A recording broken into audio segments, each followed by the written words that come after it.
Velkommen til Indsigt. Vi befinder os denne gang i Odense, nærmere bestemt Syddansk Universitet. Universitetet her i Odense har 5 fakulteter, 31 institutter, 33 forskningscenter, 5.000 ansatte og omkring 20.000 studerende. Vi er taget her til Odense for at undersøge en besynderlig sag nærmere. En anonym kilde har oplyst os, at de i Odense har problemer med at udnytte idrætsfaciliteterne på en korrekt og optimal måde. Kilden udtrykker yderligere sin bekymring for det idrætsfaglige udbytte, de studerende ved SDU Odense har af deres hverdag på studiet. Mange områder og idrætsfaciliteter anvendes anderledes end intentionen. Idrætsuddannelsen på Syddansk Universitet går derfor en svær fremtid i møde. Kilden har oplyst os, at det står så galt til, at de har svært ved at lade nogen som helst bestå deres eksamener. Derfor er vi taget hertil for at undersøge, hvordan det egentlig står til. Jeg står nu på Institut for Idræt og Biomekanik og vil gå ud og få en snak med studieformand Christian Engel.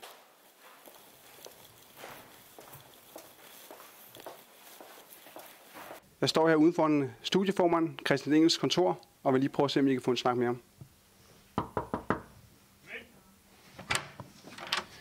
Hej, undskyld, jeg forstyrrer. Jeg tænkte på, om vi kunne få nogle kommentarer angående dine idrætsstuderende her på studiet. Nej, overhovedet ikke. Det gider jeg slet ikke bruge min tid på. Det er alt for travlt til. Ja, det kan godt virke, som om der er noget om snakken. Underviseren vil ikke tage en snak med os, så nu har vi påmonteret et skjult kamera her, og så vil vi prøve at gå op og få en snak med ham igen.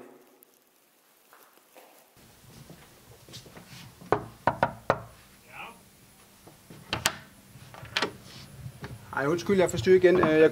Jeg kommer helt uden kamera. Jeg tænkte på, om vi bare kunne få en stille og rolig snak bare om tingene. Ja, okay så. Så skal det også foregå hurtigt. Ja.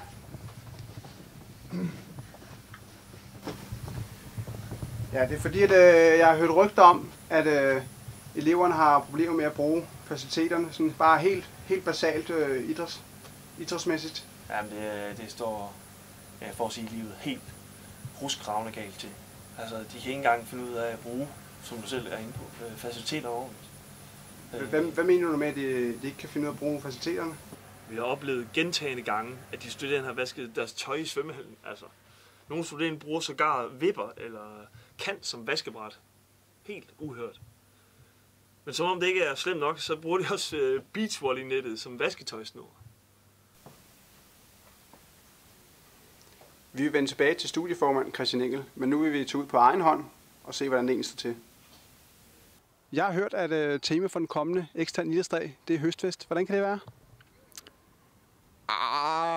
Altså nu siger det jo godt nok tema jo. Det ved jeg ikke rigtigt om det er. Altså det er sådan en rigtig københavner-udtryk jo. Vi arbejder ikke rigtig med temaer her jo. Jeg ved ikke, altså når vi holder fest, så du må kalde det høstfest, eller hvad fanden du ved, det ved jeg skudt, men fyren af, det skal vi da. Så det vil sige, at I holder altid høstfest, eller hvad? Nu synes jeg lige, du skal give en gang. Altså, vi er ikke høst hele året rundt, jo. Så det er kun i månederne, I høster her? Kun i månederne? Meget, altså, vi skal jo... Vi høster jo, når corona er klar, jo, og så holder vi fest hele året, jo. Jeg ved ikke helt, hvor du vil hen. Okay, tak for det. Vi har lige været hen og kigge på instituttets bookingsystem, og vi kan se, at spydene de er optaget.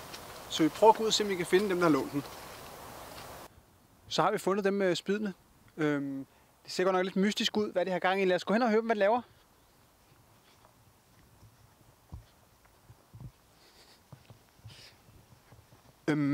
Undskyld. Ja, vi er på jagt. Ja.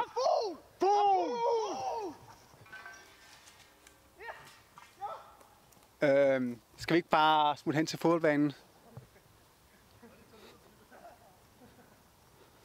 Så er vi kommet ud på fodboldbanen, og jeg ved ikke lige, hvad de har gang i derovre. Lad os høre, hvad de laver.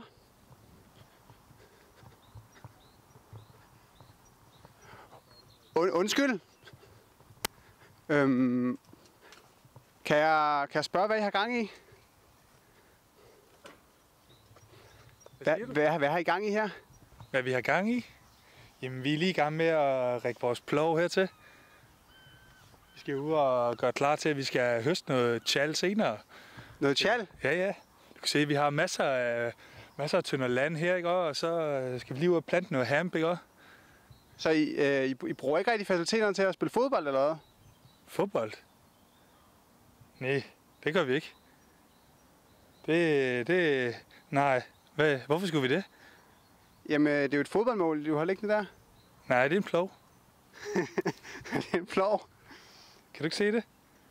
Nej, ikke rigtigt. Prøv at se her, det her det er det fineste nye messing, ikke? Inden for plovverdenen. Ikke? Det kan bare plove halv meter ned i jorden. Jeg siger dig, det er det vildeste. Ikke? Ja, okay. Men så vil jeg ikke forstyrre mere. Det er okay. Ja, for at det ikke skal være løgn, så har vi også haft problemer i forhold til en fornuftig brug af vores 2 haller. Idrætsforeningen i området har ikke haft mulighed for at bruge hallerne, da vores idrætsstuderende bruger dem til banko hele tiden. Altså, hvad foregår der? Nej, nu har jeg aldrig. Det var Gammel Ole. Vi fik Gammel Ole nummer 90. En anden mærkelig ting er, at de studerende aldrig bruger vores kantine. De sætter sig altid ude på græsset med tæpper, og vi mangler altid vores frisbees, da de bruger dem som tallerkener. Altså, hvad laver de? Vi har hørt, at squashbanerne heller ikke bliver brugt helt, som intentionen er. Lad os lige gå op og se på det.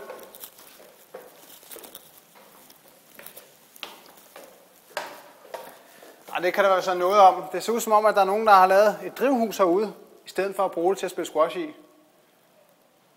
Nu står vi ude foran styrketræningscenteret på universitetet. Lad os gå ind og kigge, om der er nogen, der træner her. Nå, det ser ud som om, der er en, der er i gang.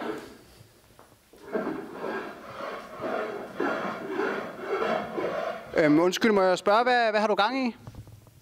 Jeg laver kværner til boller. Så du bruger slet ikke styrketræningslokale til at træne i eller noget, eller hvad? Nej, træne? Nej. Bare boller. Nu har vi set, at de studerende ikke bruger idrætsfaciliteterne efter hensigten. Men hvad med sådan noget som computerlokalet? Bruger de det ordentligt? Undskyld. Hvem er du? Du er med i Elvers Klip. Jeg er jo maskot til idrætsdagen.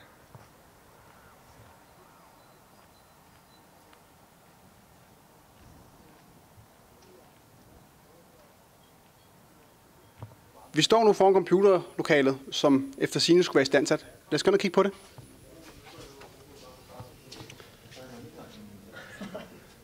Undskyld, må jeg spørge dig, hvorfor bruger I ikke computeren? Jamen, jeg sætter lige og læser med den nye MacLight. Læser med den?